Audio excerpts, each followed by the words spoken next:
اب بات انہوں نے کی ہے پہلے نمبر پہ میں توحید پہ بات کروں گا، پھر اہل بیت پہ، پھر امامت کے۔ اس کا مطلب یہ ہے کہ تم مان گئے ہو کہ امامت کا درجہ تمہارے ہاں اہل بیت سے نیچے ہے۔ آپ جس طرح مجھے کہہ رہے ہو کہ پہلے نمبر پہ توحید کے اوپر بات ہوگی، کیا آپ کے ہاں اماموں کا ماننا اور بیوی اہل بیت ہے نہ ماننا، کیا یہ تمہارے ہاں امامت سے اعلیٰ درجے کا ہے؟ جس طرح تم اگرچہ امامت کو اعلیٰ درجے کا مانتے ہو، لیکن دوسرے نمبر پہ اہل بیت کے اوپر تم بات کرنا چاہ رہے ہو، کیوں بھاگ رہے ہو بھائی تم اپنے عقیدہ امامت سے؟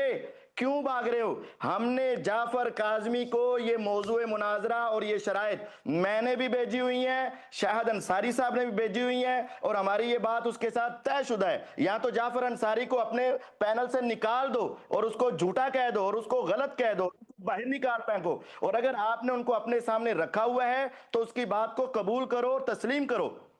اب آپ کہہ رہے ہیں، آپ نے شروع میں پوچھا اہل بیت پر کیوں نہیں کر رہے، میں تم سے پوچھتا ہوں تم عقیدہ امامت پر کیوں نہیں کر رہے؟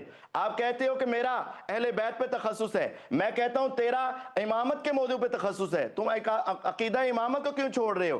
اپنے عقیدہ امامت پر آؤ نا۔ تم کہتے ہو شرائط لکھی ہوئی میں نے مان لی ہیں، جناب ان شرائط کے ساتھ ساتھ اس سے پہلے موضوع مناظرہ بھی لکھا ہوا تھا، آپ اس کے بارے میں بات کرو۔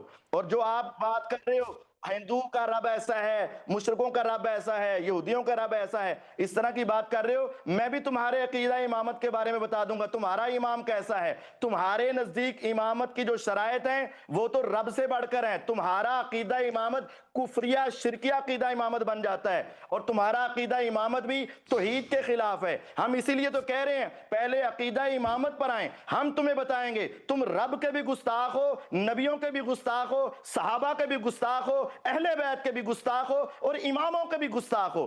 تم ہمارے سامنے پہلے اس عنوان پر بات کرو، عقیدہ امامت پر، تاکہ تمہاری عقیدہ توحید والی بات بھی سمجھ آ جائے گی کہ تم رب کو عالم الغیب مانتے ہو یا اماموں کو عالم الغیب مانتے ہو، تم رب کے اختیارات زیادہ مانتے ہو یا اماموں کے اختیارات زیادہ مانتے ہو، تمہارے نزدیک رب تعالیٰ کا اقتدار زیادہ ہے یا اماموں کا اقتدار زیادہ ہے، تمہارے نزدیک امامت کے پاس زیادہ اختیارات ہیں یا رب تعالیٰ کے پاس زیادہ اختیارات ہیں؟ یہ بھی تمہارا عقیدہ توحید بھی اس کے اندر آئے گا۔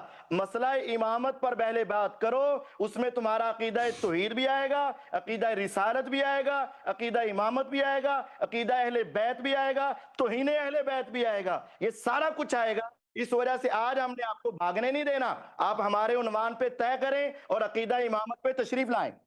اوکے آپ کے 3 منٹ ختم ہے، اب میری باری ہے۔ بسم اللہ الرحمن الرحیم۔ محترم ناظرین، آپ نے دیکھا کہ میرے سارے ادعا صحیح ہیں، ان کے رب میں اور کرشنا میں اگر کوئی فرق ہوتا نہ تو فوراً مان لیتا، کہتا او شیو یہ کتنی بڑی بے تمیزی ہے تمہاری، کتنا بڑا جھوٹ ہے، تم جھوٹے ہو، ہم تو اللہ وحدہ لا شریک کی عبادت کر رہے ہیں، آپ مشرک ہیں نا۔ یہ اس کو یہ کہنا چاہیے تھا، اس نے یہ تو نہیں کہا نا، اس نے بالکل پیچھے خالی کر دیا۔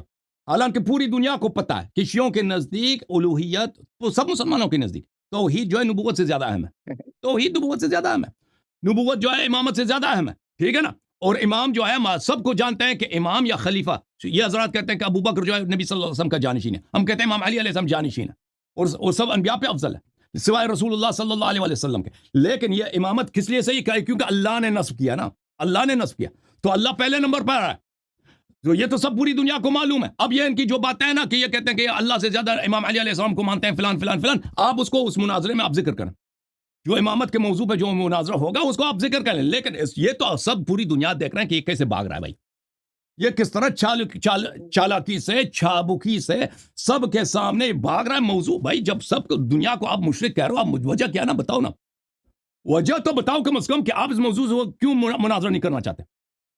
جب آپ کے اوپر اتنا بڑا الزام لگ رہا ہے کہ آپ کے رب میں، ہندوؤں کے رب میں فرق ہی نہیں ہے، آپ کو کوئی غیرت نہیں ہے شیخ صاحب، آپ میں کوئی دینی حمیت نہیں ہے، آپ کو ابن تیمیہ کے مکتب، احمد ابن حنبل، بخاری مسلم، اہل حدیث کے مکتب کے بچانے کی کوئی فکر نہیں ہے کہ بھئی آپ غلط کہہ رہے ہیں، ہم مجسمہ نہیں ہیں، ہم میں اور ہندوؤں کے عقائد میں زمین آسمان کا کیوں نہیں مانتا یہ شخص، کیوں نہیں مان رہا یہ شخص؟ کیونکہ میرے ادعا سب صحیح ہیں۔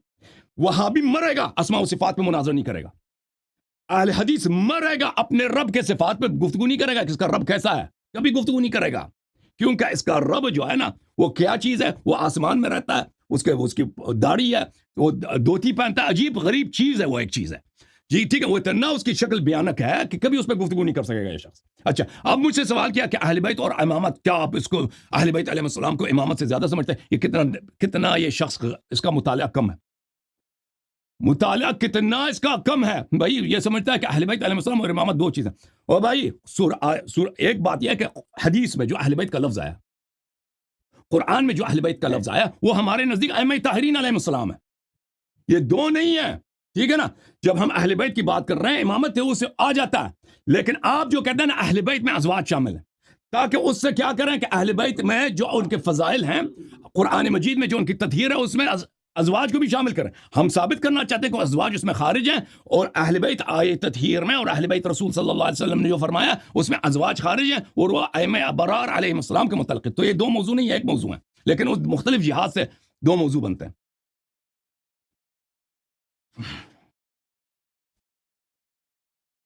مائک کھول دیں اپنا شیخ صاحب، مائک آپ کا بند ہے، اپنا مائک کھول دیں. آواز نہیں آ رہی مجھے.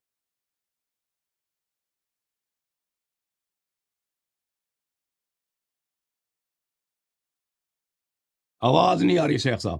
اپنے رب سے اپنے رب سے مدد مانگو. کسی بندے سے مدد نہیں مانگنا، مشرک ہو جاؤ گے. رب سے مدد مانگو. مائک کھول دیں آپ. آواز نہیں آ رہی شیخ. میں نے بند نہیں کیا بھائی، پتہ نہیں کہاں سے بند ہے بھائی. شیخ یہ کیا کہہ رہا ہے بھائی؟ کیا ہو گیا اس کے مائک کو؟ اس کے مائک کو کھول دو بھائی کوئی.